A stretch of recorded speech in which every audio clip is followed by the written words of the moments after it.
আসসালামু আলাইকুম বন্ধুরা, আজকে আপনাদের সামনে অনেক সুন্দর অন্য রকমের একটি চপ রেসিপি নিয়ে চলে এসেছি। এটা হচ্ছে কাঁচা আলুর চপ, আর এটা বানাতে কিন্তু একদমই সময় লাগে না বেশি, চট করে করে খেয়ে নিতে পারবেন কোনো রকম ঝামেলার ছাড়াই। তো আপনারা ভিডিওটি শেষ পর্যন্ত স্কিপ না করে দেখতে থাকুন, আশা করব আপনাদের ভিডিওটি অনেক পছন্দের হবে। তো চলুন আর দেরি করছি না, ভিডিওটি শুরু করা যাক। দেখতে পাচ্ছেন এখানে একটি আলু সুন্দরভাবে ভালো করে ছুলে নিয়েছি এবং ধুয়ে নিয়েছি। তারপরে এটাকে এইভাবে পাতলা পাতলা কেটে নিতে হবে।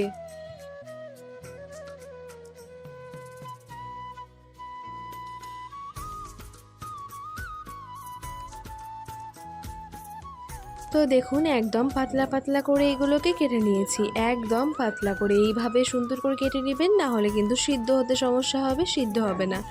পাতলা করে কেটে নেওয়ার পরে চলে যাচ্ছি পরবর্তী ধাপে। এখন নিয়ে নিয়েছি হচ্ছে বেসনটা পরিমাণ মতো এখানে আমরা নিয়ে নিচ্ছি। যতটা আলু কাটবেন ঠিক ততটা মানে আপনাদের আন্দাজ অনুযায়ী এরকমভাবে বেসন নিয়ে নেবেন। তারপরে এতে স্বাদ মতো লবণ দিয়ে দিবেন। তারপরে এতে দিয়ে দিবেন হচ্ছে সামান্য মিক্সড মশলা, তারপরে দিয়ে দিবেন অল্প চাট মশলা।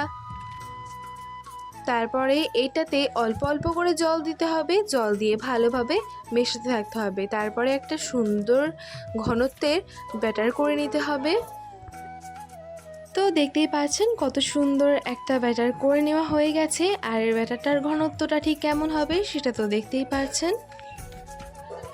এবার এখানে নিয়ে নিয়েছি পালং শাকের পাতা কুচি, পেঁয়াজ কুচি, লঙ্কা কুচি, এইগুলো দিয়ে দিচ্ছি এর মধ্যে।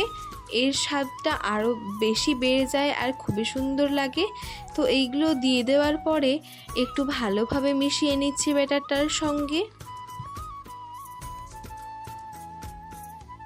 এবার একটা কড়াইতে দিয়ে দিচ্ছি সাদা তেল পরিমাণ মতো, এটা কিন্তু একদম ডুবো গরম তেলে ভাজতে হবে। তো এবার হচ্ছে ওই আলুগুলো গোল গোল করে যেগুলো পাতলা পাতলা করে আলু কেটে রাখা ছিল, সেই আলুগুলো এইভাবে নিয়ে এরকমভাবে ডুবো তেলে সুন্দরভাবে ভেজে নিতে হবে।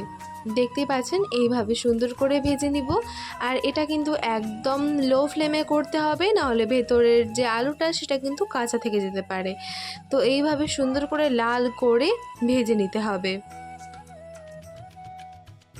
তো একইভাবে আলুগুলোকে এইভাবে আবারও দিয়ে দেওয়া হলো। এবার আবারও গরম তেলে এইটাকে ছেড়ে দিতে হবে।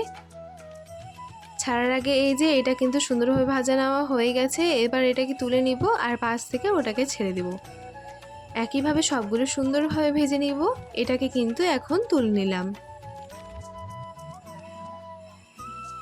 এটাও কিন্তু সুন্দর করে লাল করে ভেজে নেওয়া হয়ে গেছে, দেখতেই পাচ্ছেন। আর একটু সুন্দর করে ভাজতে হবে, এখনও অতটা লাল হয়নি, একদম লাল সুন্দর করে ভাজতে হবে। তো এখানে দুটো একসঙ্গে দিয়ে দিয়েছি, দুটোই সুন্দর করে লাল করে ভেজে নেওয়া হয়ে গেছে। এটাকে এবার তুলে নিতে হবে। সবগুলো একইভাবে সুন্দর করে একই রকম প্রসেসে ভেজে নিব, একদম লাল লাল করে। আমাদের এখন একদম রেডি হয়ে গেছে এই কাঁচা আলুর চপটা। কত সুন্দরভাবে এটা হয়ে গেছে দেখতেই পাচ্ছেন। আর ওপরটা একদম ক্রিস্পি হয়েছিল সুন্দর করে লাল করে ভেজে নেওয়ার জন্য, আর ভেতরটা একদম সুন্দর এরকম ছিল। আর আলুটাও কিন্তু খুব ভালোভাবে সিদ্ধ হয়ে গিয়েছিল।